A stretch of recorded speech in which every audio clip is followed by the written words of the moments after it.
நான் ஏற்கனவே சொன்ன மாதிரி பார்த்தீங்கன்னா அந்த ஃப்ளட்டு வாட்டர் வந்து ஃபுல்லாக அந்த பக்கம் இருந்து இந்த கனல் வழியாக தான் கிராஸ் ஆகி மண்ணெல்லாம் அடிச்சுட்டு போயிருந்துருக்கு. அதுக்கப்புறம் தான் நாம் வந்து இந்த ஏரியாவை ஃபுல்லாக கன்ஸ்ட்ரக்ட் பண்ணிருக்கோம். அதுக்கு வந்து தருமபுரியில் வந்து புவிதம் மீனாட்சி மேடம் இருக்காங்க.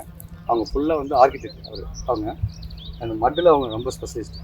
அவங்க தான் வந்து இந்த டிசைன் கொடுத்து அவங்களோட கைடன்ஸ் பிரகாரம் இந்த இதை கன்ஸ்ட்ரக்ட் பண்ணிடுறோம்.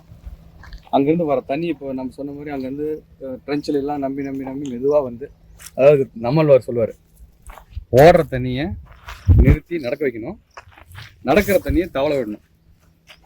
அந்த மாதிரி தவளை விட்டு கொண்டு வந்து நம்ம பாண்டில் ஸ்டோர் பண்ணி அதுலேருந்து அப்படியே மெதுவாக சீப்பேஜாக அப்படி இதில் வெளியில் போகும். ஸோ இப்போ மண் இந்த இடத்துல அடிக்கிறதுக்கான சான்ஸே இல்லை. அந்த மாதிரி இப்போ டிசைன் பண்ணியிருக்கோம் இந்த இடத்துல.